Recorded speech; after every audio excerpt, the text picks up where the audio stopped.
ஆதியாய் நடுவுமாகி அளவிலா அளவுமாகி சோதியாய் உணர்வுமாகி தோன்றிய பொருளுமாகி பேதியாய் ஏகமாகி பெண்ணுமாய் ஆணுமாகி போதியா நிற்கும் தில்லை பொதுநடம் போற்றி போற்றி என்று அம்பலக்கூத்தனுடைய திருவடிகளை வணங்கிக் கொண்டு இந்த இனிய காவியத்தை தந்த சேக்கிழார் பெருமானை தில்லைவாழ் அந்தணரே முதலாக சீர்படைத்த தொல்லையதாம் திருத்தொண்ட தொகையடியார் பதம் போற்றி ஒல்லையவர் புராணக் கதை உலகறிய விரித்துரைத்த செல்வமணி குன்றத்தூர் சேக்கிழார் அடி போற்றி என்று சேக்கிழாருடைய திருவடிகளையும் வணங்கி கொண்டு நாம் தொடர்ந்து பயணிக்கலாம்.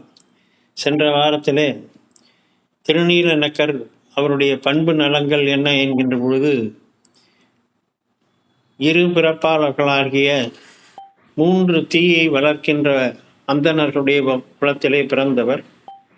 அவர்கள் இல்லங்களிலே 3 தீயை வளர்க்கிறார்களாம். சாத்தமங்கை என்ற அந்த ஊரிலே இருக்கக்கூடிய பெண்கள் அந்த 3 தீயோடு தங்களுடைய கற்பு என்னும் தீயையும் சேர்த்து 4 தீயை பாதுகாப்பவர்களாக வளர்ப்பவர்களாக அந்த சாத்தமங்கையிலே இருக்கும் பெண்கள் இருக்கிறார்கள் என்ற ஒரு செய்தியை சேக்கிழார் அழகு நயம்பட சொல்லுகிறார்.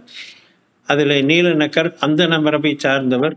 ஆகவே வேத உள்ளுரை ஆவன விரிவுணல் வேணி நாதர் தம்மையும் அவர் அடியாரையும் நயந்து பாதம் அர்ச்சனை புரிவதும் பணிவதும் என்றே காதலால் அவை இரண்டுமே செய் கருத்துடையார் என்று சிவபெருமானை வழிபாடு செய்வதும் சிவபெருமானுடைய அடியவர்களுடைய திருவடிகளை பணிந்து அவர்களுக்கான தேவையானவற்றை செய்து கொடுப்பது என்ற இந்த இரண்டையும் திருநீல நக்கர் செய்து வந்தார் என்பதை நமக்கு சென்ற வாரம் காட்டினோம். அதை தொடர்ந்து சொல்கின்ற பொழுது ஆய செய்கையில் அமரும் நாள் ஆதிரை நாளில் மேய பூசனை நியதியை விதியினால் முடித்து தூய தொண்டனார் தொல்லை நீடு அயவந்தி அமர்ந்த நாயனாரையும் அர்ச்சனை புரிந்திட நயந்தார் என்று அவர் செய்த ஒரு நாள் இப்படி தொடர்ந்தோறும் வீட்டிலே செய்கின்ற பூசை. இது ஆன்மார்த்த பூசை என்று சொல்லுவார்கள். அந்த மாதிரி தன் வீட்டிலே ஆன்மார்த்த பூசை செய்து ஆலயத்திலும் சென்று பூசை செய்கின்ற முறை.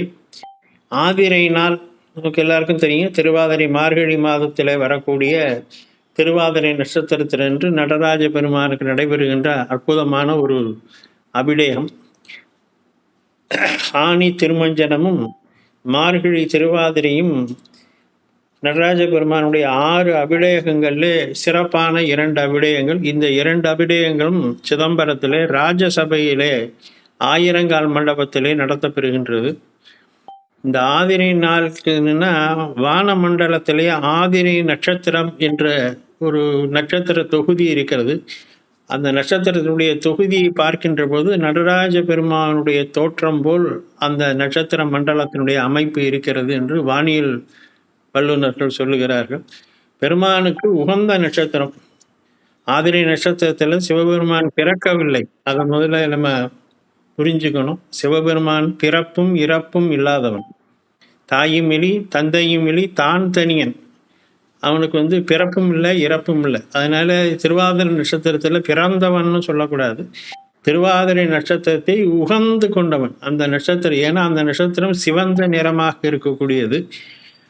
அதனாலே சிவபெருமானும் சிவந்த நிறத்தை உடையவன், செம்மேனி எம்மான் என்று அப்பரடிகள் சொல்லுவார். அப்படி சிவந்த அந்த நட்சத்திரத்தை அவன் உகந்து ஏற்றுக்கொண்டான் என்பது அதனாலே ஆண்டுதோறும் அந்த ஆதிரை நாள் திருவாதிரை அன்றைக்கு இவர் மேய பூசனை நியதியை தன்னுடைய வீட்டிலே எப்பொழுதும் செய்கின்ற நம்ம ஏற்கனவே பார்த்தோம். இவர் ஸ்மார்த்தர் என்று சொல்லக்கூடிய அந்தணர் மரபிலே பிறந்தவர். வேத வழிபாடு செய்கின்ற, வேதத்தை போற்றுகின்ற ஒரு வழிபாடு செய்கின்றவர். இவர் வீட்டிலே முத்தி, இந்த முத்தி என்பதை பற்றி நான் பின்னாடி உங்களுக்கு விளக்கம் சொல்றேன்னு சொல்லியிருக்கேன். அடுத்த வாரம் நம்ம நிகழ்வும் போது அதை சொல்லுவோம். அந்த முத்தியை தினந்தோறும் வளர்த்து வழிபாடு செய்யக்கூடிய வேத வேள்வி செய்யக்கூடிய அந்தணர். அதனால அந்த பூசனை நியதியை விடாமல் தினந்தோறும் செய்த பிறகு தூய தொண்டனார் தொல்லை நீடு அயவந்தி அமர்ந்தார். இப்போ அந்த சாத்தமங்கையில் இருக்கக்கூடிய அயவந்தி என்பது ஆலயத்தினுடைய பெயர், ஊரினுடைய பெயர் சாத்தமங்கை என்பது. அயவந்தி நாதர் என்பது சுவாமியுடைய பெயர். அங்கே தன்னுடைய வீட்டிலே ஒரு திருவாதிரை நாளன்று தன்னுடைய வீட்டிலே வழக்கமாக தான் செய்கின்ற வீட்டு பூசையை எல்லாம் முடித்து கொண்டு ஆலயத்தில் இருக்கக்கூடிய அயவந்திநாதரை பூசனை செய்வதற்கு அவர் சென்றார். நாயனாரையும் அர்ச்சனை புரிந்திட நயந்தார்.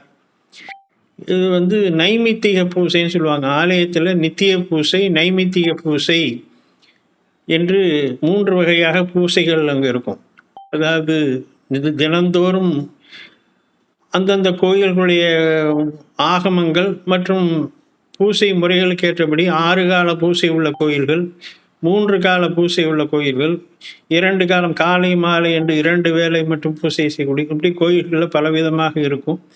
இது நித்திய பூசை. தினந்தோறும் ஒரு நாளைக்கு ஒரு முறையேனும் ஆலயத்தில் திறந்து பெருமானுக்கு அபிஷேகம் செய்து திருவமுது படைத்து ஒரு வழிபாடு செய்யணும். அந்த வகையில் அது நித்திய பூசை. நைமித்திக பூசை என்பது விழா காலங்களில், இப்போ திருவாதிரை மாதிரி, சங்கராந்தி, பொங்கல், இந்த மாதிரி சில முக்கியமான நாட்களிலே செய்கின்ற பூசை நைமித்திக பூசை என்பது. மற்றொரு பூசை காமிய பூசை என்று நம்முடைய விருப்பத்திற்காக ஏதேனும் ஒன்றை நாம் பெற வேண்டும் என்பதற்காக விசேடமாக செய்கின்றது காமிய பூசை என்று சொல்லக்கூடியது. இப்படி 3 வகையான பூசைகள் நடந்தாலும் இந்த நித்திய பூசையும் நைமித்திக பூசையும் பரார்த்தம் என்று சொன்னால் அனைத்து பொதுமக்களுக்கும், யாரோ ஒரு தனிப்பட்ட நபருக்கு. இப்போ ஆலயத்தில் நடைபெறுகின்ற பூசைகள் எல்லாமே பரார்த்த பூசை என்று சொல்லப்படும். நம்ம வீட்டில் நம்ம ஒரு உடையவரை வைத்துக்கொண்டு நாம் செய்கின்ற பூசை தான் ஆன்மார்த்த பூசை என்பது. நமக்குன்னு ஒரு உடையவர், நமக்குன்னு ஒரு மந்திரம், நம்ம வீட்டில் நம்முடைய வசதிக்கு ஏற்றபடி நம்ம பெருமானை அபிஷேகம் செய்து அர்ச்சனைகள் செய்து வழிபாடு செய்வது ஆன்மார்த்த பூசை. ஆனால் ஆலயத்தில் செய்யப்படுவது பரார்த்த பூசை. இது உலகத்தில் இருக்கக்கூடிய அனைவருக்குமான பூசை. எல்லோருக்கும் சேர்ந்து தான் அங்கே பூசை பண்ணுவாங்க. ஆலயத்தில் பூசை முடிந்த பிறகு அவர்கள் பிரார்த்தனை செய்கின்ற பொழுது சர்வே ஜனா சுகினோ பவந்து என்று சொல்லுவார்கள். அனைத்து ஜனங்களும் சுகமாக வாழட்டும், பெருமான் அருள் செய்ய வேண்டும் என்று பிரார்த்தனை செய்வார்கள். அதனால அது பரார்த்த பூசை என்று சொல்லப்படும். இங்கே இவர் தன்னுடைய வீட்டிலே தன்னுடைய ஆன்மார்த்த பூசையை முடித்து கொண்டு கோயிலிலே சென்று சாயனாரை அர்ச்சனை புரிந்திட நயந்தார்.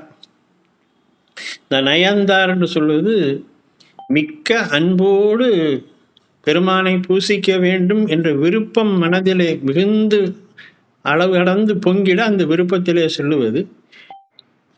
இதில் இந்த இடத்துல ஒரு சிக்கல் என்னன்னா, இவர் ஸ்மார்த்த பிராமணர், அதாவது வேத விதிப்படி வேள்விகள் செய்து பூசை செய்யக்கூடிய அந்தனர்.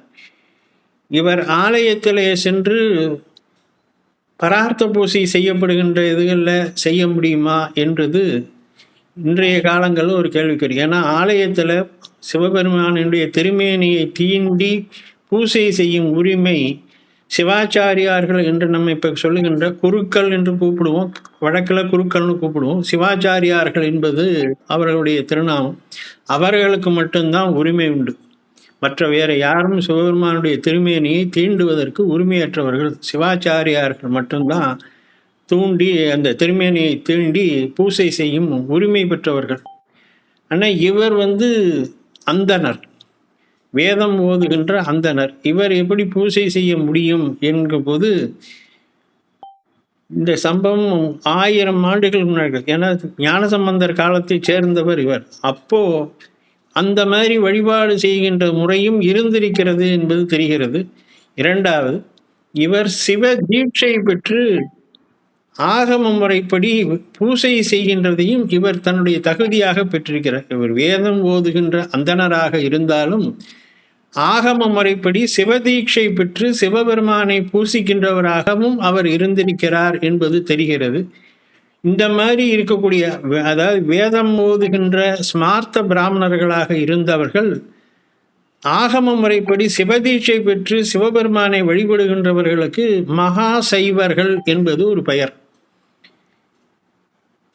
அவர்கள் பாரம்பரியமாக வேதம் ஓதி வேள்விகள் வளர்த்து வேத முறைப்படி பூசை செய்யக்கூடியவர்களாக இருந்தாலும் ஆகம முறைப்படியான சிவதீட்சை பெற்று சிவனை வழிபாடு செய்யக்கூடியவராக இருந்தால் அவர்களுக்கு மகா சைவர் என்பது பெயர். நம்முடைய தமிழ் தாத்தா உவே சாமிநாத ஐயர் அந்த மாதிரி அவர் அந்தனர், ஆனால் மகா சைவர் என்று சொல்லப்படுபவர். அதே மாதிரி வைத்தியநாத ஐயர் என்பவர் இந்த மகா சைவர்னு சொல்லி அவர்கள் வேத நெறியில இருந்தாலும் ஆகம முறைப்படி தீட்சை பெற்று சிவ தீட்சை பெற்று சிவனை பூசிக்கக்கூடியவர்கள். இவர்களுக்கு மகா சைவர் என்பது பெயர். இப்போ இந்த பூசையை இவர் செய்தார் என்று சேக்கிழார் சொல்வதனால இவர் மகா சைவராகவும் இருந்திருக்க வேண்டும்.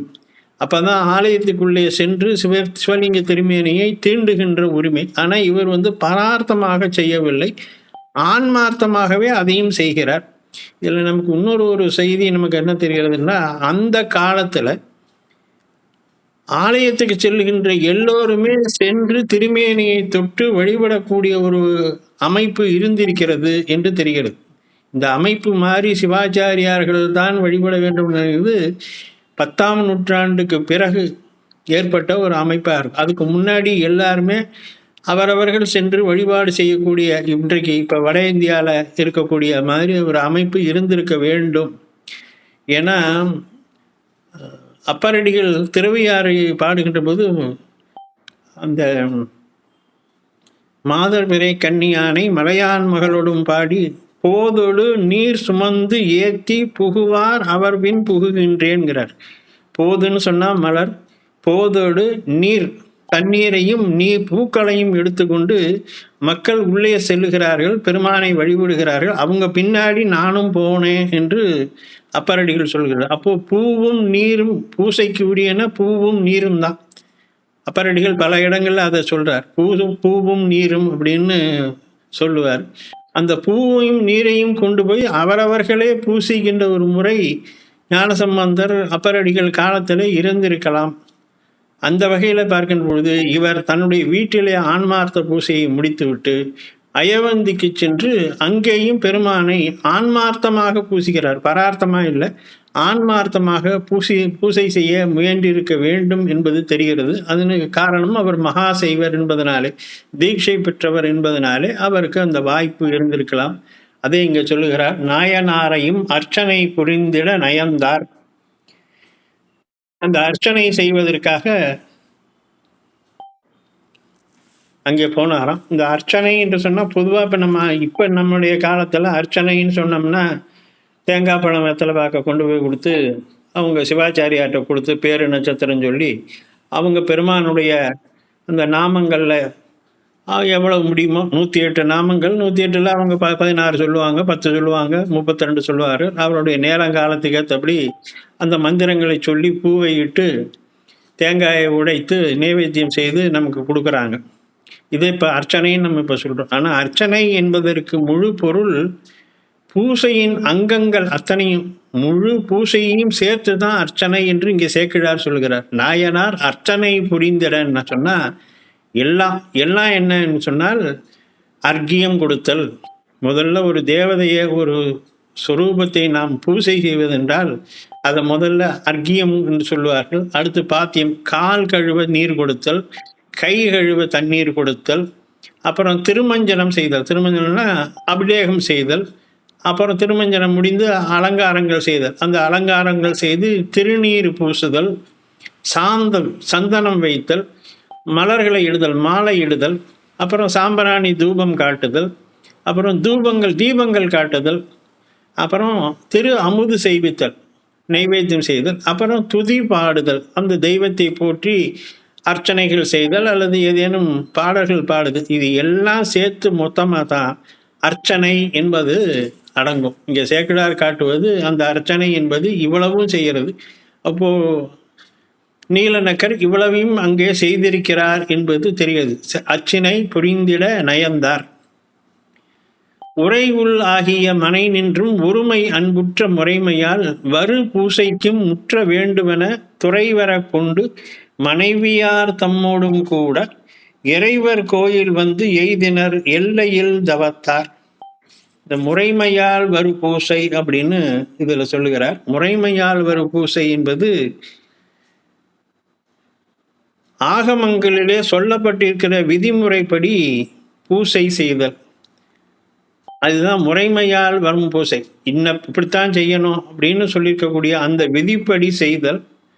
மற்றொன்று, நம்முடைய தவத்தினாலே பல பிறவிகளிலே நாம் செய்த நல்வினையின் காரணமாக நமக்கு சில பூசைகள் செய்வதற்கான பாக்கியம் கிடைக்கும். நமக்கு அது பற்றின எந்த செய்தியினாலும் செய்வதற்கான ஒரு பாக்கியம் அமையும். அந்த மாதிரி அமைவது அது முன் செய் தவத்தின் காரணமாக வந்து சேர்வது. அதுவும் முறைமையினால் வரும் பூசை. ஆகமங்கள் சொல்லியிருக்கிற விதிமுறைப்படி நம்ம அதை படித்து தெரிந்து கொண்டு பெரியோர்கள் வழிகாட்ட முறைப்படி செய்கின்ற பூசை. இதுதான் முறைமையால் வரும் பூசைக்கு முற்ற வேண்டுவன. நம்ம ஏற்கனவே பார்த்தோம்.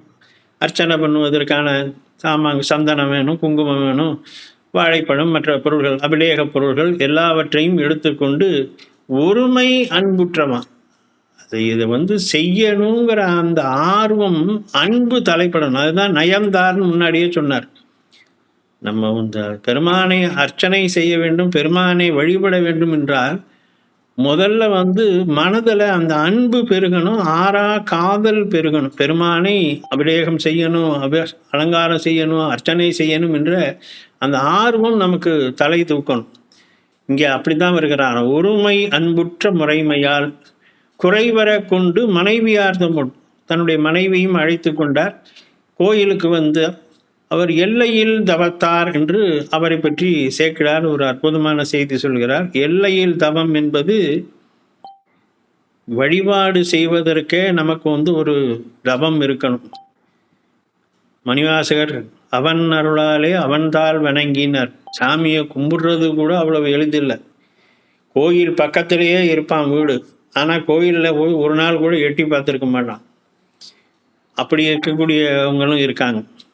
அந்த மாதிரி தவம் இருந்தால் தான் இறையை நம்ம பார்க்கவோ இறையை பற்றி பேசவோ நமக்கு முடியும். இங்கே அந்த தவம் என்பது நம்முடைய சைவத்தில் வழிபாடு 3 விதம். குரு வழிபாடு, லிங்க வழிபாடு, சங்கமம் என்று சொல்லக்கூடிய அடியார்கள் வழிபாடு என்ற 3 இடங்கள்ல 3 வகையிலும் நம்ம வழிபாடு செய்யணும் அப்படின்னு சொல்லியிருக்காங்க. இந்த 3ல் ஏதேனும் ஒன்றில் ஒரு முறையில் லிங்கத்தை வழிபடலாம், அல்லது நம்முடைய குருநாதரையே சிவமாக நினைத்து வழிபடலாம், அல்லது அடியார் திருக்கூட்டத்தை நம்ம வழிபடலாம். இப்படி ஒன்றை வழிபடுறதுக்கே நமக்கு புண்ணியம் இருக்கணும். முன்னை செய் தவத்தின் நீட்டம்னு கண்ணப்பர் நாயனார் புராணத்தில் சேக்கிழார் சொல்லுவார். அந்த முன்னை செய் தவத்தின் நீட்டம் இருந்தால் தான் அதுவே வாய்க்கும். ஆனால் இங்கே இந்த நீலநக்கருடைய வரலாறை பார்க்கின்ற பொழுது இந்த 3ஐயுமே அவர் பூசை செய்தாராம். குரு வழிபாடு, திருஞான சம்பந்தரை தன் குருவாக ஏற்று அவரை போற்றி அவருக்கு தொண்டு செய்கிறார். லிங்க வழிபாடு, அயவந்திநாதரை வழிபாடு செய்கிறார். அடியார்கள் கூட்டத்துக்கு தேவையானதை செய்வார். முன்னாடியே பார்த்தோம், எத்திரத்தன பணிகளும் ஏற்று எதிர் செய்வார் என்று அடியார்களுக்கு தேவையானதை தானே முன் நின்று அவர்கள் குறிப்பறிந்து கொடுப்பார் என்று. அப்போ 3 வகையிலையும் அவர் செய்வதனாலே அவர் எல்லையில் தவத்தார். அவருடைய தவத்திற்கு, அவருடைய பாக்கியத்திற்கு எந்த குறைவும் இல்லை. அது எல்லையற்றது என்று சேக்கிழார் அதை பெருமைப்படுத்துகிறார். இணைய புக்கு அயவந்தி மேவிய அமுதின், இப்போ ஆலயத்திற்கு கணவனும் மனைவியாக வந்துவிட்டார்கள். நம்முடைய பாக்கிய குறைவு பெரும்பான்மையான நம்முடைய நாயன்மார்களுடைய மனைவிமார்களுடைய பெயர் என்ன என்பது நமக்கு தெரிய வராமலே போயிடுச்சு. பல நாயன்மார்கள், இளையான்குடி மாறநாயனார்னு தெரியும் மொழியா, அவருடைய மனைவி பெயர் தெரியல. இரவு நேரத்தில் 12 மணிக்கு அடியார் விட்டார். கொட்டுகின்ற மழை, அவர்களே 2 நாளாக உணவு இல்லாமல் இருக்காங்க. ஆனால் அப்பவும் அந்த அடியாருக்கு உணவிடும்போது வீட்டில் அரிசி இல்லைங்கும் போது அவர் யோசனை சொல்கிறார். காலையில் விதைத்த நெல்லை எடுத்து வந்தால் அதை குத்தி அரிசியாக்கி அன்னம் தயாரிக்கிறேன்னு சொல்லுகிறார். விறகு இல்லை, வீட்டு கூரையை பிக்கிறாங்க. கொள்ளையிலே வளர்ந்திருக்கக்கூடிய கீரையை பறித்து அதை கறியாகவும் கூட்டாகவும் பொரியலாகவும் பலவிதமாக அந்த காட்டுக்கீரையை சமைத்து உணவு போடுகிறான்றா. அந்த அம்மாவுடைய அவருடைய அந்த உயர்ந்த மனநிலை, கணவனுடைய தொண்டுக்கு துணை நிற்கின்ற அந்த தொண்டு இருக்க, அது மிக அற்புதமானது, மிக மிக உயர்வானது. ஆனால் அந்த அம்மா பெயர் தெரியாது. அதே மாதிரி ஒவ்வொரு நாயன்மாருடைய வரலாற்றையும் பார்க்கின்ற பொழுது செயற்கரிய செயல்கள் செய்த நாயன்மாருடைய வெற்றிக்கு துணையாக இருக்கக்கூடிய மனைவிமார்கள் பெயர்கள் நமக்கு தெரியல, நம்முடைய தவக்குறைவு. அதே போல இங்கே நீலநக்கருடைய மனைவி பெயரும் என்னவென்று தெரியவில்லை. 2 பேரும் ஆலயத்துக்கு வருகிறார்கள். இந்த காட்சியெல்லாம் அப்படி கொஞ்சம் கற்பனையா அப்படி ஒரு சினிமா மாதிரி உங்க மனது ஓட்டத்துல அப்படி கொஞ்சம் கற்பனை பண்ணி பாருங்க. 2 பேரும் வருகிறார்கள். அணைய வந்து புக்க அயவந்தி மேவிய அமுதின் அமுது என்று பெருமானை சொல்லுகிறார். சிவபெருமான் அமுது என்று சொல்லுகிறார். மிருதம் என்று சொன்னா வடமொழியில மிருதம் என்று சொல்லுவது அழிவு அப்படின்னு அர்த்தம். மிருதம் அப்படின்னா அழிவற்றது என்பது பொருள். இந்த அமிர்தம் என்பதுதான் அமுதுன்னு தமிழ்ல நம்ம சொல்றோம். அமிர்தம் என்பது வடமொழி. அமிர்தம் என்று சொன்னால் அழிவற்றது. அந்த அழிவற்றவர் அமுதின் அழிவற்ற பரம்பொருள் சிவபெருமான். அவருடைய துணை மலர் கலல் தொழுது பூசனை செய்ய தொடங்கி. இப்போ வந்த திருநீலநக்கர் எல்லா பொருள்களையும் கொண்டு வந்திருக்கிறார். பெருமானை தொழுதான். அந்த தொழுது என்று சொன்னால் அதுல என்ன சொல்கிறார்கள், வழிபாடு செய்வதற்கு முன்னாலே நான் உன்னை வழிபாடு செய்கிறேன், அனுமதி தாரும் என்று பெருமானிடத்துல பிரார்த்தனை செய்யணும். இந்த தொழுது என்பதற்கு பெரியோர்கள் விளக்கம் சொல்லுகின்ற பொழுது, எடுத்த உடனே நம்ம பாட்டுக்கு உடனே சாமிக்கு அபிஷேகம் பண்றேன் இது பண்றேன்னு சொல்லக்கூடாது. பெருமானிடத்துல முதல்ல உண்மை நான் பூசனை செய்வதற்கு அனுமதி கொடுங்கள் என்று பெருமானிடத்துல கேட்கணும். அதுதான் இங்கே கலல் தொழுது பூசனை செய்ய தொடங்கி. இந்த வார்த்தையை கவனிச்சா நமக்கு அது புரியும். அவர் முதல்ல வணங்கி அனுமதி தாருங்கள் என்று கேட்டு அதுக்கப்புறம் பூசனை செய்ய தொடங்கினார். இணைய நின்று அங்கு வேண்டுவ மனைவியார் ஏந்த நம்ம முன்னாடியே பார்த்தோம் என்னென்ன செய்யணுங்கிறது. அந்த எல்லாவற்றையும் அவர் செய்தார். பக்கத்தில் இருந்த மனைவியார் அவருக்கு தேவையான பொருள்களை எல்லாம் எடுத்து கொடுத்தார். நம்ம ஆலயங்களில் பார்க்குறோம். சிவாச்சாரியார் அபிஷேகம் செய்கின்ற போது பக்கத்தில் இருப்பவங்க அந்த சந்தனம் மற்றும் பொருள்களை எல்லாம் அபிஷேக பொருள்களை எல்லாம் எடுத்து கொடுப்பது, மாலைகளை எடுத்து கொடுப்பது, வஸ்திரங்களை எடுத்து கொடுப்பது, இந்த மாதிரி அவருடைய மனைவியார் பக்கத்தில் இருந்து எல்லாவற்றையும் செய்தாராம். வேண்டுவ மனைவியார் ஏந்த உணர்வின் மிக்கவர் உயர்ந்த அர்ச்சனை முறை உய்த்தார். இங்கேயும் அர்ச்சனை சொல்றார். அர்ச்சனைன்னு சொல்லுது நான் முன்னாடி சொன்ன மாதிரி பாக்கியம், அர்க்கியம், பாத்தியம் என்று சொல்லக்கூடிய திருமஞ்சனம் என்று தூப தீபங்கள் என்று சொல்லக்கூடிய எல்லாவற்றையும் செய்து இது எல்லாவற்றையும் அவர் செய்தாராம். நீடு பூசனை நிரம்பிய அன்பினால் நிரம்பார் மாடு சூழ் புடை வளம் கொண்டு வணங்கி முன் வழுத்தி தேடு மாமரை பொருளினை தெளிவுற நோக்கி நாடும் அஞ்செழுத்து உணர்வுற இருந்து முன் நவின்றார். இப்போ அர்ச்சனை செஞ்சாச்சு, சாமிக்கு அபிஷேகம் பண்ணி எல்லாம் பண்ணியாச்சு. ஆலயத்தை வலம் வருகிறார். நீடு பூசனை நிரம்பியும். ஆனா அவருடைய மனசுல இன்னும் பூசணம் இல்லை. சாதாரணமா பூசை முடிஞ்சு போச்சு. அபிஷேகம் சொல்லியாச்சு, அர்ச்சனைகள் பண்ணியாச்சு, அமுது நைவேத்தியம் பண்ணியாச்சு, எல்லாம் பண்ணியாச்சு. ஆனா அவர் மனசுல இன்னும் பண்ணணுங்கிற அந்த ஆர்வம் இருக்கிறான். நீடு அன்பினால் நிரம்பார். அப்புறம் ஆலயத்தை வலம் வருகிறார். அந்த பிரதர்ஷனமாக வருகிறார். மாடு சூழ் புடை வளம் கொண்டு வணங்கி முன் வழுத்தி தேடு மாமரை பொருளினை தெளிவுற நோக்கி. இது ஒரு பூசை முடிந்த பிறகு செய்ய வேண்டியன என்ன அப்படிங்கிறது. இது பூசைக்கு அங்கம் இல்லை. பூசை முடிந்த பிறகு செய்ய வேண்டிய நம்முடைய ஆன்மார்த்த பூசையாக இருந்தாலும் சரி, ஆலய பூசையாக இருந்தாலும் செய்ய வேண்டியது என்னன்னா பிரதட்சணம். அதான் வலம் வருதுன்னு சொன்னார். மாடு சூழ் புடை வலம் கொண்டு முதல்ல பிரதட்சணம் வரணும் ஆலயத்தை. அப்புறம் கொடிமரத்துக்கு முன்பாக வீழ்ந்து வணங்க வேண்டும். அது நமஸ்காரம் என்று சொல்லப்படும். அதுக்கப்புறம் தோத்திரம், பெருமானை புகழ்ந்து ஏதேனும் பாடல்கள் பாடுறது, அல்ல 5 எழுத்தை ஓதுதல், அந்த மாதிரி. தியானம், பெருமானுடைய திருமேனியை சிறிது நேரம் நம்ம அங்கே தியானம் செய்யணும். அப்புறம் ஜபம், அதுவும் 5 எழுத்தை நம்ம பாடுதல், இந்த மாதிரி இந்த 5ம் செய்யணுமா. அதை இங்கே செய்தார் என்று சொல்கிறார். புடை வலம் கொண்டு பிரதட்சணம், வணங்கி முன் வழுத்தி, வணங்குதல் என்பது கீழே விழுந்து வணங்குதல், பஞ்ச நமஸ்காரம் அல்லது அஷ்டாங்க நமஸ்காரம், அந்த மாதிரி நமஸ்காரம் செய்கிறது. வணங்கி முன் வழுத்தி என்பது தோத்திர பாடல்கள் சொல்லுவது. தேடு மாமரை பொருளினை தெளிவுற நோக்கி, இந்த தெளிவுற நோக்கிங்கிறது அந்த திருமேனியை உற்று பார்த்து அதன் தன் உள்ளத்திலே நிறுத்தி தியானம் செய்வது, அதான் தெளிவுற நோக்கி. நாடும் அஞ்செழுத்து உணர்வர். அதற்கு பிறகு 5 எழுத்து மந்திரத்தை ஜபம் செய்தல். இந்த 5ம் செய்யணும். வழிபாட்டில் கடைசியில் செய்ய வேண்டியவை இந்த 5 செய்யணும். அந்த மாதிரி இப்போ அவர் நாடும் அஞ்செழுத்து உணர்வுற இருந்து முன் நவின்றார். அஞ்செழுத்தை ஓதுவதற்கு அமர்ந்தார். நீடு பூசனை வணங்கி முன் வழுத்தி தேடு மாமரை பொருளினை தெளிவுற நோக்கி நாடும் அஞ்செழுத்து உணர்வுற இருந்து முன் நயின்றார். அப்படி அவர் செய்கின்ற பொழுது இருந்து முன் நவின்றார். இந்த நவின்றார்னு சொன்னாக்க சொல்லுதல் அப்படிங்கிறது தமிழில் பொருளாகும். ஆனால் அஞ்செழுத்து உணர்வுற இருந்துன்னு சொன்னால் அஞ்செழுத்தை எப்படி சொல்லணும் அப்படிங்கிறதுக்கு விதிமுறைகள் இருக்கு. சில ஆலயங்களில் சில பேர் பார்த்தோம்னா ஓம் நமச்சிவாயா அப்படிம்பா. அந்த மாதிரி மற்றவர்களுடைய அந்த வழிபாடை, மற்றவர்களுடைய சிந்தனையை தகர்க்கும் விதமாக, அதை கவரும் விதமாக அந்த மாதிரி எல்லாம் சத்தம் போடக்கூடாது. இதுக்கு நம்ம சிவஞான போதத்தில் சொல்லுகின்ற பொழுது பதி விதி என்னும் அஞ்செழுத்தே அப்படின்னு சிவஞான போத சூத்திரம்.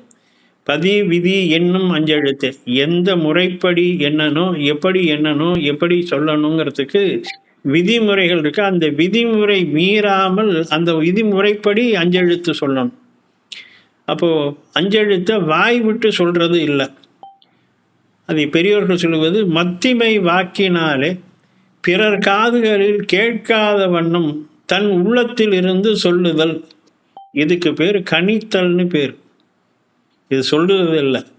இங்கே சேக்கிழார் பெருமான் நவின்றார்னு சொன்னாலும் இந்த நவிழுதல் என்பது, அஞ்செழுத்தை நவிழுதல் என்பது மத்திமை வாக்கினாலே தன் உள்ளுக்குள்ளே பிறர் செவிகளிலே விழாமல் தன் செவிக்கும் கேட்காமல் சொல்லுகின்ற அதுக்கு பேர் கணித்தல்னு பேர். 5 எழுத்தை கணிக்கணும். அப்படி அமைதியாக இருந்து அதை அவர் கணித்தார். இவர் இப்படி செஞ்சுட்டு இருக்கார். தொலைவில் செய்தவர் தொண்டனார் சுருதியே முதலாம் கலையின் உண்மையாம் எழுத்து அஞ்சும் கணிக்கின்ற காலை. முதல்ல நவீன்றார்னு சொன்னார், இப்ப அவரே அடுத்து சொல்றாரு கணிக்கின்ற காலை. அப்போ மனதிற்குள்ளே அந்த 5 எழுத்து மந்திரத்தை சொல்லி கொண்டு இருக்கின்ற அந்த நேரத்தில் இவர் இப்ப எங்க இருந்திருப்பாரு? சுவாமியினுடைய கர்ப்பகிரத்தை தாண்டி மகாமண்டபத்துல அமர்ந்து அதை 5 எழுத்தை சொல்லி கொண்டு இருக்கலாம். அவருடைய மனைவியார் என்ன செய்கிறார்? அங்கே பெருமானுக்கு பக்கத்திலேயே நின்று கொண்டிருக்கிறார். அஞ்சும் கணிக்கின்ற காலை நிலையின் நின்று முன் வழிவிட நீண்ட பொன் மேறு சிலையினார் திருமேனி மேல் விழுந்தது ஓர் சிலம்பி. மனைவி எங்க நிற்கிறாங்க? பெருமானுக்கு பக்கத்திலேயே நிற்கிறாங்க. அங்கே பக்கத்திலேயே நின்றுருக்காங்க. இவர் ஆலயத்தை வலம் வந்தார், பிரதட்சணம் செய்தார், விழுந்து வணங்கினார், தியானம் செய்தார். இப்போ ஜபம் பண்ணி கொண்டு இருக்கிறார்.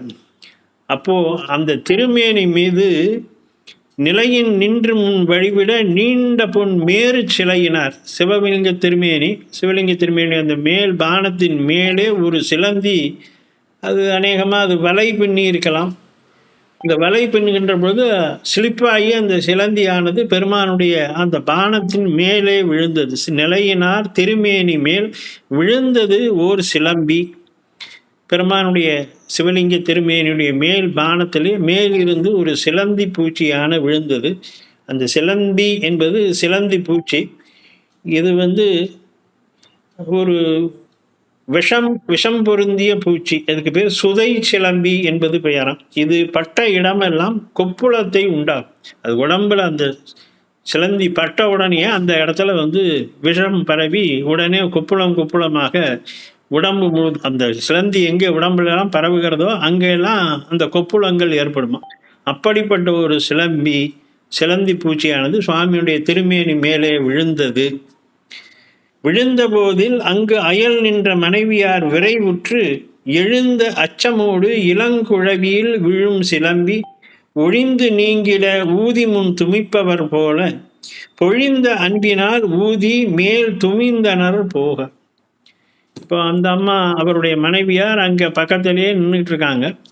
அவங்க இந்த காட்சியை பார்க்கிறார்கள். மேலிருந்து சிலந்தி பூச்சி பெருமானுடைய திருமேனி மேலே விழுகிறது. அதை பார்த்த உடனே அவர்கள் பதபதைத்து போனார்கள். நம் வீட்டில் குழந்தை படுத்திருக்கிற போது அந்த குழந்தையின் மேலே ஒரு பூச்சி விழுந்தது அல்லது ஒரு சிலந்தியோ ஏதேனும் ஒன்று விழுந்தால் எப்படி தாய்மார்கள் பதறி போய் அந்த பூச்சியை அந்த விரட்டுவார்களோ அதை தவிர்ப்பார்களோ அப்படி வேகமாக ஓடிப்போய் அந்த சிவலிங்கத்து திருமேனியில் அந்த சிலந்தி இருந்ததை அவர் துமிந்தார், ஊதி மேல் துமிந்தார். இந்தனா சத்தமாக who who who who who என்று அந்த மாதிரி அவர் செய்தார். அப்படி அவர் செய்கின்ற போது அவர் வாயிலிருந்து எச்சலும் வெளிப்பட்டது. ஆனால் ஊதி ஊதி அந்த சிலந்தி அவர் திருமேனியில் இல்லாமல் அந்த அம்மா ஊதி தள்ளினார்களாம். விழுந்த போதில் அங்கு அயல் நின்ற மனைவியார் விரைவுற்று எழுந்த அச்சமோடு இளங்குழவியில் விழும் சிலம்பி ஒழிந்து நீங்கிட ஊதி முன் துமிப்பவர் போல. குழந்தையின் மேனியிலே ஒரு பூச்சி விழுந்தால், ஒரு சிலந்தி விழுந்தால் எப்போ அந்த குழந்தைக்கு ஊறு நேர்ந்து விடும் என்று பயந்து எப்படி தாய்மார்களானவர்கள் வேகமாக விரைந்து அதை விரட்டுவார்களோ, அதை அகற்றுவார்களோ, அப்படி அந்த தாயுள்ளத்தோடு அவருடைய மனைவியார் ஒழிந்து நீங்கிட ஊதி துமிப்பவர் போல பொழிந்த அன்பினால் ஊதி மேல் துமிந்தனர். அதே அன்போட ஒரு குழந்தை போல அப்ப அந்த தாயார், அந்த மனைவியார் சிவபெருமானை அங்கே ஒரு கல்லான ஒரு சிற்பம்னு பார்க்கல. சிவபெருமானே அங்கு ஒரு குழந்தையாக இருப்பதாக, உடலும் உயிரும் கொண்டு சதை கொண்டு இருப்பதாக அவர் பார்க்கிறார். இங்கே கண்ணப்பனை நம்ம பார்க்கலாம். கண்ணப்பன் குடுமித்தேவரை பார்த்தபோது அவன் அவரை சாதாரணமாக ஒரு கருஞ்சிலை என்று, கருங்கல் சிலைன்னு அவன் பார்க்கல. முழுக்க முழுக்க ஒருத்தர் அங்கே அப்படியே உட்கார்ந்து இருக்கிற மாதிரியே நினைச்சான். சாலவும் பசித்தீரே அப்படின்னு அழுதானான். உமக்கு ஏதாவது ஊர் வந்துடாதான்னு தொட்டு தொட்டு தடவி தடவி பார்த்தானா, உச்சி முகந்தானா, முத்தமிட்டானா, சுற்றி சுற்றி வந்தானா. அப்போ அங்கு ஒருவர் அமர்ந்திருக்கிறார் என்ற எண்ணம் தான் அவன் மனதில் இருந்தது. அது ஒரு கற்சிலை என்ற எண்ணம் அவனுக்கு இல்லை. அதே மாதிரி இப்போ இங்கே இந்த அம்மாவுக்கு திருமேனி என்பது கல்லாலான சிலை என்றதெல்லாம் அந்த அம்மாக்கள். குழந்தை மேலே பூச்சி விழுந்துச்சு, அப்படி அது ஊறு செய்கின்ற பூச்சி. அதனால வேகமாக சென்று ஊதி மேல் துமிந்தனர். இப்போ இவர் மகாமண்டபத்தில் உட்கார்ந்துக்கிட்டு இவர் 5 எழுத்தை கணித்து கொண்டிருக்கிறார். ஆனால் இந்த சத்தம் கேட்குது. இந்த அம்மா ஹூ ஹூ ஹூன்னு ஊதுற சத்தம் கேட்ட உடனே பதைத்த செய்கையால் மனைவியார் முன் செய்ய பந்தம் சிதைக்கும் மாதவ திருமறையவர் கண்டு இவர் இங்கேருந்து பார்க்குறாரு. இந்த அம்மா சிவலிங்க திருமேனியை கர்ப்பகிரகத்துக்கு உள்ளே போய் சிவலிங்க திருமேனி மேலே ஊதிக்கிட்டு இருக்கு. இங்கேயும் அங்கேயும் சத்தமாக ஊதுது. அதனுடைய வாய் எச்சில் பெருமான் மேலே படுகிறது. இவர் என்ன பண்ணார்? திருமறையவர் கண்டு தம் கண் புதைத்து கண்ணு 2ஐயும் பொத்திக்கிட்டாராம். சொச்சோ ஐயோ என்ன காரியம் பண்ணுகிறாய், மற்ற இது செய்தது என் பொறியிலாயின், அறிவு கெட்டவளைன்னு கத்துறார். இங்கேருந்து இவர் கத்துறாராம். அறிவு கெட்டவளை என்ன செய்கிறாய். பொறி என்று சொன்னால் இங்கே நம்ம அதை அறிவுன்னு எடுத்துக்கலாம். என்ன தான் கண்ணை பொத்திக்கிட்டார். முதல்ல அந்த கண்ணால் பார்க்கறதுக்கே அவருக்கு பொறுக்கலை. அதனால கண்ணை பொத்திக்கிட்டாராம். சத்தமாக சொல்லுகிறார், புதைத்து கண் புதைத்து மற்ற இது செய்தது என்ன செஞ்சுக்கிட்டு இருக்க, நீ என்ன காரியம் செய்கிற, சாமியை போய் ஊதிக்கிட்டு இருக்க, உன் எச்சில் படுற மாதிரி சாமியை ஊதிக்கிட்டு இருக்க, பொறியிலாய் அறிவு இல்லாதவளே என்று அவர் பேசினாராம். பொறியிலாய் என்ன அந்த அம்மா அங்கேருந்து சொன்னிச்சு, சுதை சிலம்பி மேல் விழ ஊதி துமிந்தனன். சிலந்தி சாமி மேலே விழுந்துடுச்சு, அதனால அதை ஊதி ஊதி சிலந்தியை தள்ளிக்கிட்டு இருக்கேன் என்று அந்த அம்மா சொல்லுகிறார். இவர் ஆச்சார நெறியிலே ஆகம நெறியிலே பூசை செய்கின்றவர். ஆகம நெறிக்கு புறம்பாக பெருமானுடைய திருமேனியிலே எச்சில் பட ஊதுவதை இவராலே ஏற்றுக்கொள்ள முடியவில்லை. அதனாலே அவர் என்ன செய்தாய் என்று கேட்கிறார். மற்றது செய்தது என்ன காரியம் பண்ற நீ, இது உகந்த செயல் அல்ல என்று இவர் கோபிக்கிறார். அறிவில்லாதவளே என்று திட்டுகிறார். ஆனா அந்த அம்மா சொல்றா, சாமி மேல சிலந்தி பூச்சி விழுந்துச்சு, சாமிக்கு சங்கடமா இருக்குங்கிறதுக்காக ஊதிக்கிட்டு இருக்கேன் அப்படின்னு அவ சொன்னாராம். மனைவியார் செய்த அன்பினை மனத்தினில் கொள்ளார். சேக்கிழார் பெருமான் அழகாக ஒரு அடி அடிச்சார். மனைவியார் செய்த அன்பினை மனத்தினில் கொள்ளார், புனையும் நூல்மணி மார்பர் அந்தனர் தம் பூசனை திறத்தில் இணைய செய்கை இங்கு அனுசிதமாம். அவர் மனசுல என்ன ஏற்படுச்சுன்னா, இந்த அம்மா செய்தது அனுசிதம், இந்த அனுசிதம் அப்படிங்கிறது உகந்தது அல்ல அப்படின்னு அர்த்தம். அனுசிதம்னு சொன்னா அது உகந்தது அல்ல, செய்யத்தக்கது அல்ல என்பது பொருள். இது ந உசிதம் அப்படின்னு வடமொழியில ந உசிதம் அப்படின்னு சொல்றது. அது இலக்கண விதிப்படி, வடமொழி இலக்கணப்படி அனுசிதம் அப்படின்னு மாறிச்சு. ந துவைதம் என்பது அத்வைதம் அப்படின்னு மாறுது. அந்த மாதிரி இது வடமொழி இலக்கணம், நமக்கு அவ்வளவா தெரியாது. உசிதமற்றது, தகுதியற்ற செயல், அதுக்கு அனுசிதம்னு பேர். விளக்கத்தக்க செய்யக்கூடாத செயலை செய்தால் இது அனுசிதம்.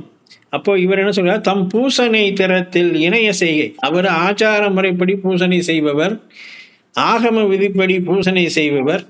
அந்த பூசையிலே வாய் எச்சில் நீர்பட ஊதுதல் என்பது விளக்கத்தக்க செய்யக்கூடாத ஒரு செயல்.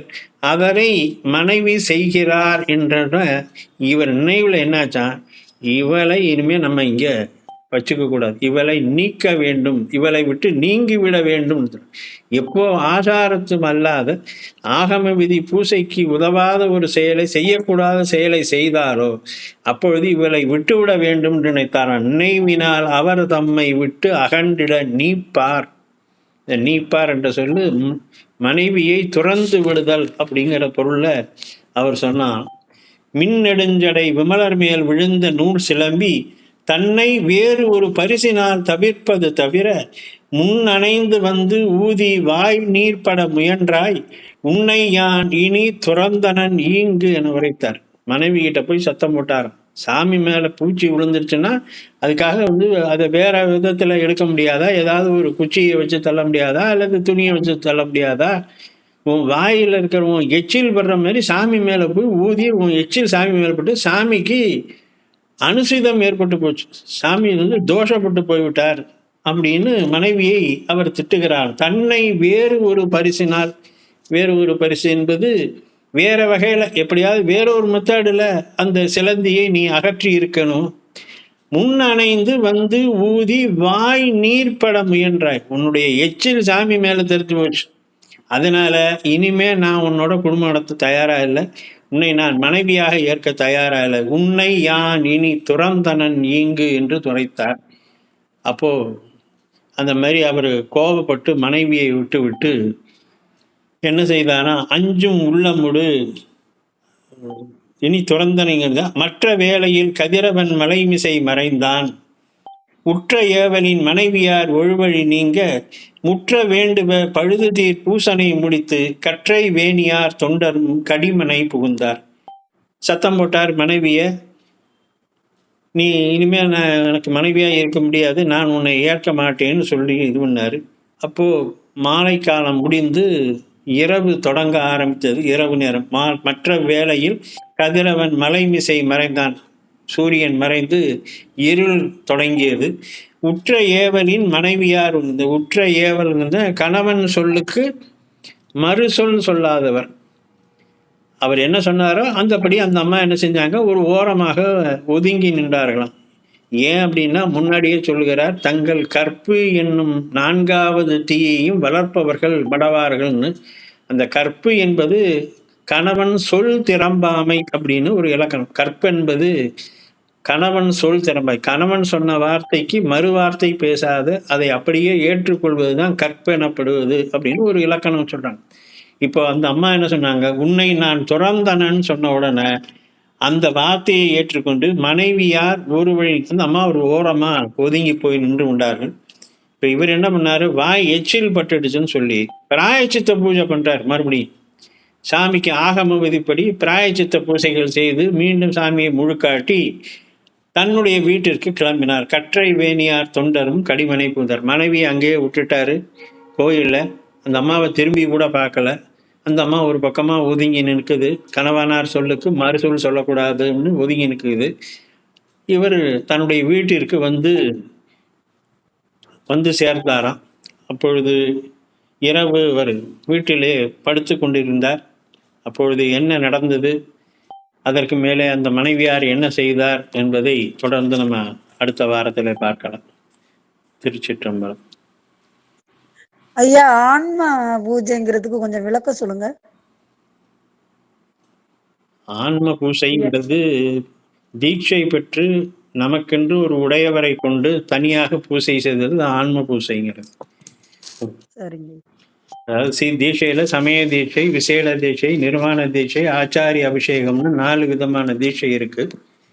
இதுல சமய பீசை தீட்சைன்னு சொல்றது முதலாக 5 எழுத்தை ஓதுவதற்கும் திருநீர் குழைத்து பூசுவதற்கும் அதிகாரம் கொடுக்கின்ற ஒரு இது. அது என்ட்ரி கேட்டுன்னு வச்சுங்க. அந்த தீட்சை இதுல என்ட்ரி கேட். அது சமய தீட்சை பெற்றீங்கன்னா உங்களுக்கு 5 எழுத்து மந்திரத்தை ஒரு சொல்லியிருப்பாங்க. அது தூளமாக இருக்கலாம், சூக்குமமாக இருக்கலாம்.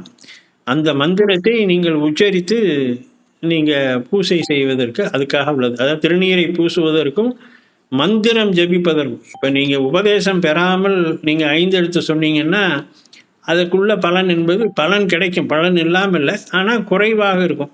ஒரு 10% வச்சுங்க. குருமாரிடத்துல உபதேசம் பெற்று சொன்னீர்கள்னா அது 100 பங்கு பலன் தரக்கூடியதாக இருக்கும். அதனால தான் அந்த தீட்சை பெற்று குருமாரிடத்துல மூல மந்திரத்தை உபதேசம் பெறணும்னு சொல்றது. இப்படி பூசை செய்து உபதேசம் பெற்று செய்யும்போது அடுத்து உங்களுக்கு 2வது ஸ்டேஜ். இது ஃபர்ஸ்ட் ஸ்டேஜ், முதல் படி இந்த சமய தீட்சை என்பது. இதை எடுத்துக்கொண்டவனுக்கு சமயின்னு பேரு. அடுத்த ஸ்டெப்பு விசேட தீட்சைன்னு சொல்லுவாங்க. இந்த விசேட தீட்சையத்தில் உங்களுக்குன்னு ஒரு சாமி, ஒரு சிவலிங்கம், நந்தி, இந்த மாதிரி ஒரு அமைப்பு கொடுப்பாங்க. அதுக்கு உங்களுக்கு ஒரு மந்திரம் சொல்லுவார்கள்.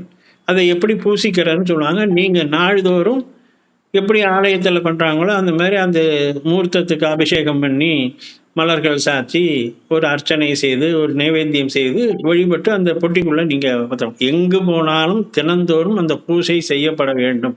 அது ஆன்மார்த்த பூசைன்னு சொல்லி உங்களுக்குன்னு அந்த உடையவர் உங்களுக்குன்னு அதுக்குன்னு ஒரு மந்திரம் சொல்லியிருப்பாங்க.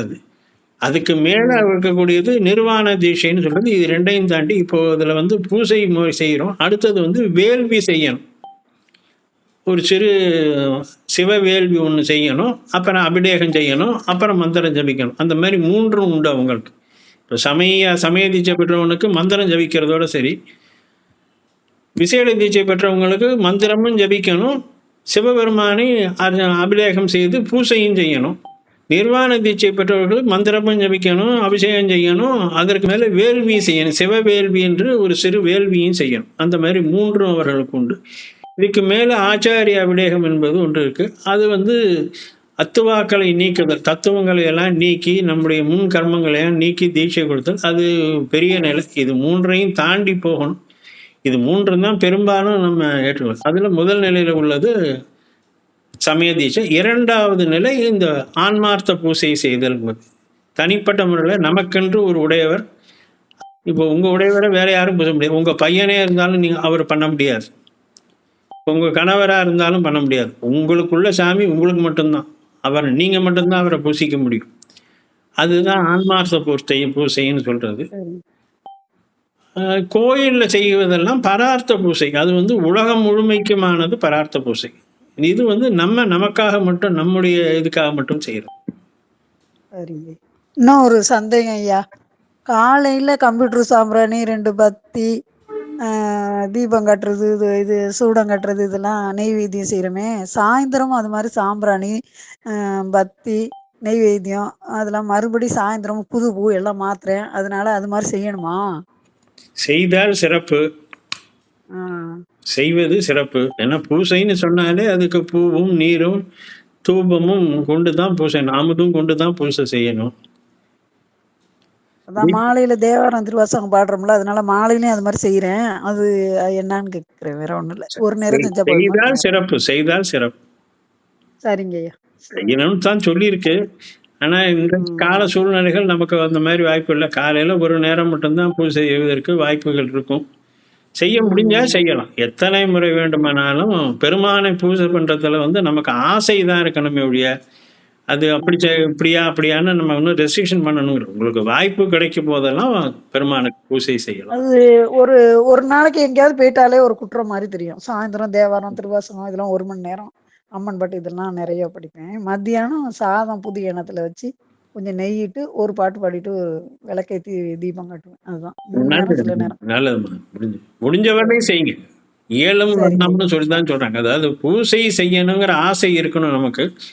எண்ணும் வண்ணம் பூஜை செய்யணும். எப்படி நம்மால முடியுமோ செய்யலாம். இப்ப அபிஷேகம் சரி செய்வதற்கு பால், தேன், சந்தனம், பஞ்சாமிர்தம், மஞ்சப்பொடி அப்படின்னு எல்லாமே நம்ம இடத்துல இருக்காது.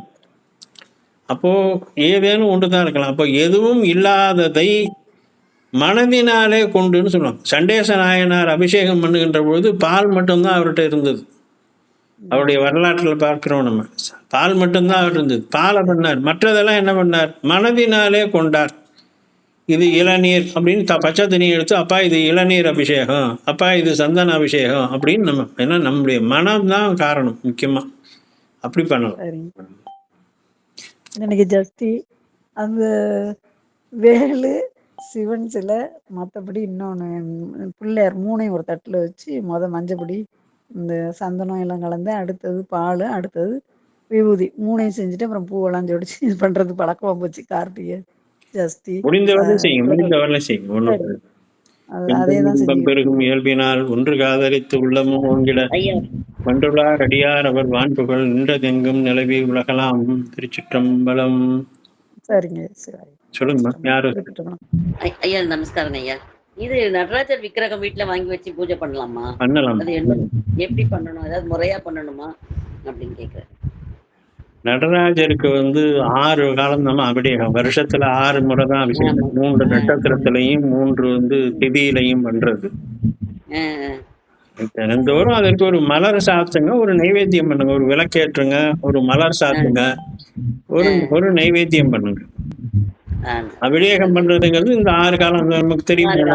அந்த 6 நாட்களும் அபிஷேகம் பண்ணுங்க. மற்ற நாட்கள் அபிஷேகம் பண்ணணுங்கிற அவசியம் இல்லை. நைவேத்தியம் பண்ணணும். எப்ப மூர்த்தங்கள் வீட்டுல மூர்த்தம் வச்சிருந்தீங்கன்னா சாமிக்கு ஏதேனும் ஒரு நைவேத்தியம் பண்ணணும்.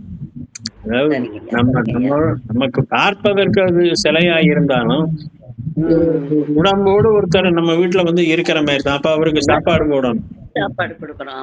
அந்த வகையில ஏதேனும் அது சிவலிங்க திருப்பேணி வச்சிருந்தாலும் சரி, நடராஜர் வச்சிருந்தாலும் சரி, விநாயகர், முருகன் இந்த மாதிரி எது வச்சிருந்தாலும் ஏதேனும் ஒரு நைவேத்தியம். அட்லீஸ்ட் ஒரு திராட்சை, உலர்ந்த திராட்சை கடையில இருக்கும், அதை வாங்கி வச்சு 2 திராட்சையை வச்சு நைவேத்தியம் பண்ணுங்க, 2 வாழைப்பழத்தை வச்சு நைவேத்தியம் பண்ணுங்க. தினந்தோறும் சாப்பாடு வாங்கிதான் சிவலிங்கம் வச்சு பண்ணணுமா, இல்ல சாதாரணமா நம்ம வீட்டுல பண்ணலாமான்னு கேட்கிறேன். பண்ணலாம். அதனுடைய பலன்கிறது தீட்சை பெற்று பண்ணீங்கன்னா பலன் அதிகம். அதான் இது 10% பலன் இல்லைன்னு சொல்ல முடியாது. நீங்க பண்ணிக்கிட்டே வர உங்களை கொண்டே அதுல சேர்க்கும். உங்களுக்கு தீட்சை கிடைக்கிறதற்கான குருமாரை கொண்டு கொடுக்கும். அதுவே கொடுக்கும். மனதுல ஒரு பிரார்த்தனை செய்யுங்க. எனக்கு வழிகாட்டுவதற்கு ஒரு தக்க குருநாதரை எனக்கு அனுப்பி கொடுப்பா, முறையா பூஜை பண்ணணும்னு நீங்க பிரார்த்தனை பூஜை செய்து முடிஞ்சு ஒரு பிரார்த்தனை வச்சீங்கன்னா விரைவில் பெருமான் யாரேனும் ஒரு குருநாதரை அனுப்பி உங்களுக்கு அந்த முறையா செய்வதற்கு அனுக்கிறோம். நம்முடைய விருப்பம் தாமா இது. மன உணர்வு தான் எல்லாமே. திருச்சிற்றம்பலம் ஐயா. நன்றிங்க ஐயா. திருச்சிற்றம்பலம். தேவாசிரிய மண்டபத்திலிருந்து நாம் 3வது திருச்சுற்று ஆலயத்தை வலம் சண்டிகேஸ்வரர் சந்நிதியில் நின்று வழிபாட்டினுடைய பயனை தந்தருளுமாறு பிரார்த்தனை செய்து கொண்டு மீண்டும் முன்பு வளமாக சுற்றி கொடிமரத்தின் முன்னே விழுந்து வணங்கி 5 எழுத்தை சிறிது நேரம் சிந்தித்து பிறகு நமது இல்லங்களுக்கு திரும்பலாம். 5 எழுத்து 5 முறை ஓதுவேன். நண்பர்கள் தொடர்ந்து ஓதுமாறு கேட்டுக்கொள்கிறேன். வாழ்த்து சொல்லலங்க ஐயா. 5 எழுத்து சொல்லுங்க. 5 எழுத்து சொல்லிட்டு வாழ்த்து இங்க சொல்றது இல்லை. இப்ப நம்ம வழிபாடு தனிப்பட்ட வழிபாடு பண்ணிட்டு இருக்கோம். அதனால இதுல வழிபாடு இதுல வாழ்த்துங்கிற வராது. ஓம் நமச்சிவாய, ஓம் நமச்சிவாய, ஓம் நமச்சிவாய, ஓம் நமச்சிவாய, ஓம் நமச்சிவாய.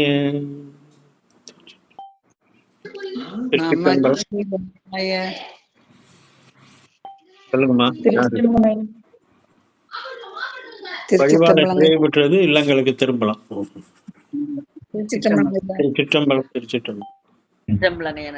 திருச்சிற்றம்பலம். நன்றிங்க ஐயா. திருச்சிற்றம்பலம். திருச்சிற்றம்பலம். திருச்சிற்றம்பலம் ஐயா. திருச்சிற்றம்பலம். திருச்சிற்றம்பலம்.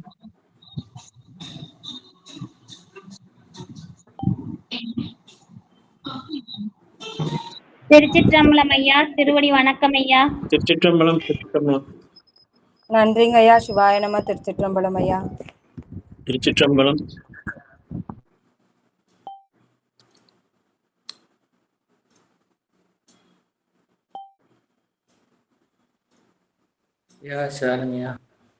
திருச்சிற்றம்பலம் ஐயா. திருச்சிற்றம்பலம். உற்ற ஏவலின் மனைவியார் ஒருவழி நீங்க. ஐயா, உற்ற ஏவலின் ம் மனைவியார் ஒரு வழி நீங்க. ம் யாரு இப்ப அது மாதிரி சொன்னா யாரு நிக்கிறா? இந்த காலம் வேற. அதான் கற்பனப்படுவது சொற்திரம்பாமைன்னு தமிழ்ல ஒரு பதிவு உண்டு. கற்பனப்படுவது சொற்திரம்பாமை. சொன்ன வார்த்தைக்கு மறுவார்த்தை பேசாம இருக்கிறது தான் கற்புன்னு ஒரு காலத்துல சொன்னாங்க.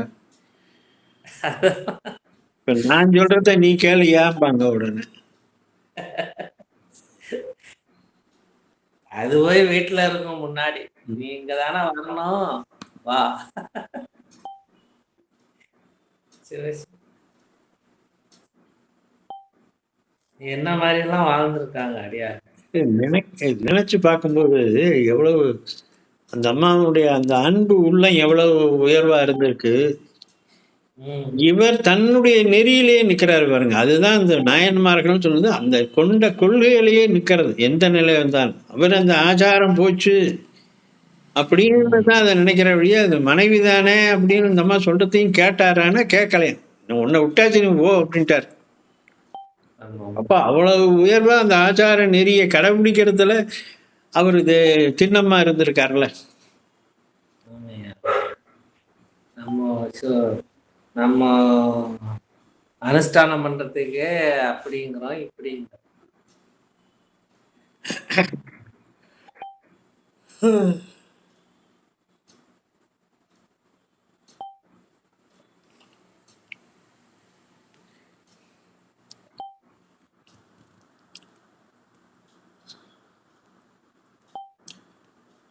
தடவாளையா ஐயா, இன்னும் செய்தி எதுவும் உண்டா? சொல்லுங்க. ஒரு செய்தியும் இல்ல. ம். இருக்கான். உணவு இடைவேளைக்கு சென்றுட்டான். உணவு இடைவேளைக்கு சென்றுட்டான். லேட் ஆயிட்டு.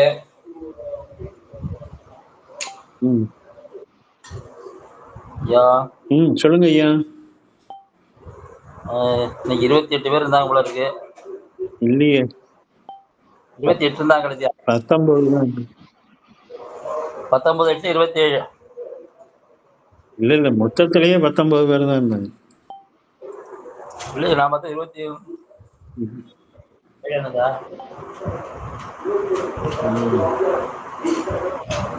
எங்க வெளியில இருக்கீங்களா? ஒரே சத்தமா இருக்கு. இப்பயா